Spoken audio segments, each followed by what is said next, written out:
Are you looking between the M2 and M3 MacBook Air? You have come to the right video. How much better is the latest M3 here? Should you just consider upgrading over the M2? Or should you just pick up the M2 at a discounted price? We are gonna find out today. One thing to note before we start the video is I have got the 8-core GPU models on both the M2 and M3.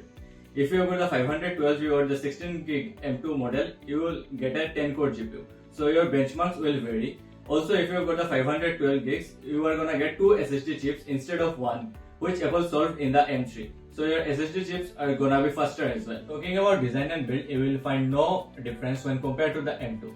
Although Apple did introduce a new finish on the midnight variant of the M3, where you will find less fingerprints. When you compare the exterior of the M2 and M3, you will find that there's no flex on the top lid as well as the keyboard. These machines are carved out of aluminum and they provide one of the best build qualities out there. Coming to the speakers, there's been a few times that Apple did not announce an improvement, but yet we noticed improved speakers over the generational upgrades. Let me know what you guys think from the sample I'm gonna play next.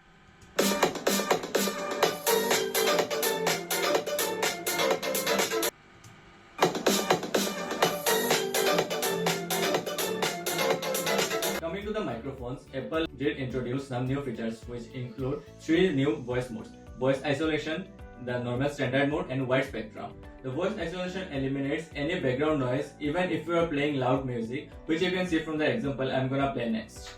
We're gonna compare the mics between the M2 and M3 MacBook Air.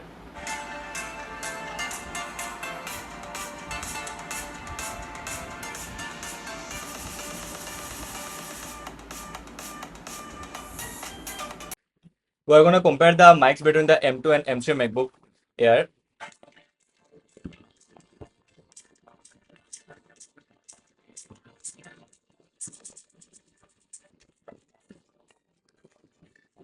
Now both of these machines are the base model 256 gigs. The base M2 has single LAN chip in its SSD, so we're going to see slower speeds. This might hamper when we're doing heavy tasks or copying large files into the internal storage of your MacBook. Now let us run the speed test and look at it. The M2 scores 1536 Mbps, whereas the M3 scores a whopping 2672. We don't see a massive difference in the write speeds.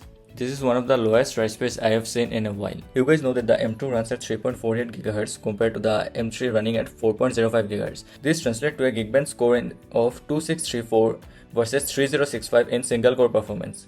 This is an increase in 16%, which is commendable. When you compare the multi-core scores, we can see the M2 scores 9720, whereas the M3 is just shy of 12,000, scoring 11959. It is a whopping 23% increase in performance. Next, I'll run a 10-minute throttling test using Cinebench 2024 CPU on both the M3 and M2. In the single core test, the M3 scored 141 while the M2 scored 120, which makes it about 18% faster. In the multi-core test, the M3 scored 519 compared to 411 for the M2, putting it at about 9% faster. Although the M3 throttles faster and runs on less wattage, it still outperforms the M2. And now let's talk about battery. Both the M2 and M3 got a 52.6 Wh lithium polymer battery. Since the M3 is on a 3nm process, we are gonna see a better battery life. You can expect anywhere from 1 to 2 hours of extra battery life when we put both of the machines through the same amount of tasks. In my testing, I found that the M2 lasted 14 hours in my usage, whereas the M3 lasted around 15.5 hours. So which one should you go for? In Apple's website, we can see that the M2 retails for less than 1 lakh and the M3 retails for 1,15,000. But the M2 can be had for much less in other websites like Amazon or Flipkart. If you can get the M2 for around 80,000 or 70,000, you should get it over the M3. With the M4 right around the corner, I don't think you should get the M3 if it retails for more than a lakh. I've got a few more interesting comparison videos coming up. Subscribe to the channel if you don't wanna miss out on them.